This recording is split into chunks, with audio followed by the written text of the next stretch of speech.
It's 6:30. Good morning, I'm Ian Crouch with Hunter News. Two Hunter Valley horse studs have won their fight to stop a major coal mine from being built on their doorsteps.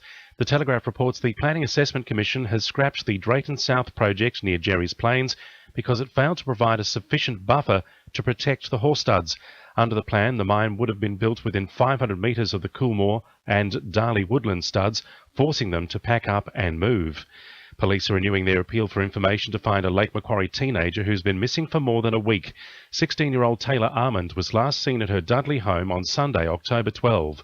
Sonia Roberts from Police Headquarters says she may have moved away from the hunter since reported sightings at Katara, Adamstown and Newcastle Beach last week. Further information has since revealed she may have travelled as far as Kempsey.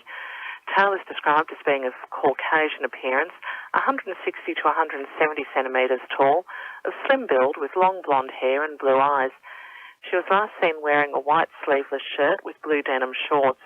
Anyone who might know of Taylor's whereabouts should contact 000 immediately. Details have been revealed about the temporary bus service which will be used in the Newcastle CBD once the heavy rail line is cut from Boxing Day. The Herald reports a shuttle service will be run between Hamilton and Newcastle every 10 to 15 minutes for at least the next 2 years while light rail is built. The state government admits the new arrangement could add up to 15 minutes to trip times. Digital TV reception continues to be a problem in parts of the Hunter, with the recent retuning only adding to the problem. Areas like Medowie, Tilligary and north to Bulahdelah are still struggling with poor or non-existent reception, despite calls for the government and the major networks to fix the problem.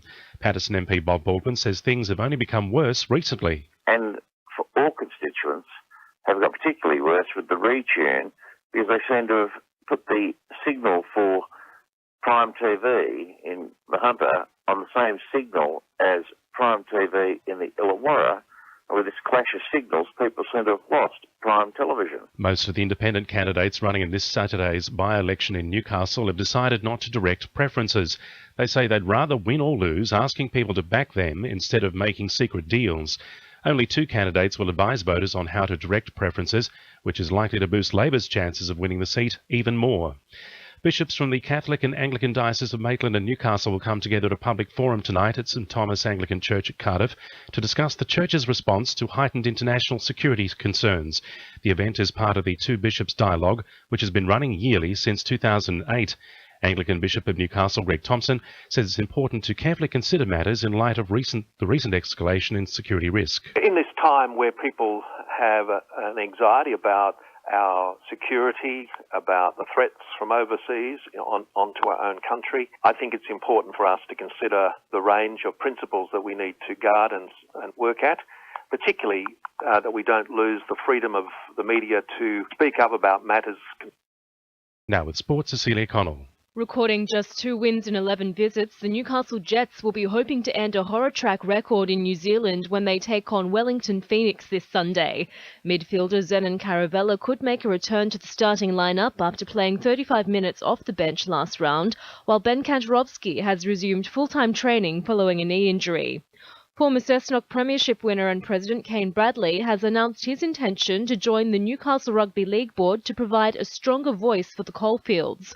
3 positions will be vacant on the board when the annual general meeting is held next month, with nominations closing next Tuesday. And rising Newcastle footballers Kobe Ferguson and Hannah Southwell are in the mix to represent Australia at the Under-19 Asian Championship qualifiers. Both have been named in a 26-girl squad to attend a Young Matildas training camp in Canberra this week. That's Sport. I'm Cecilia Connell. To a new RFM News Time, 26 to 7.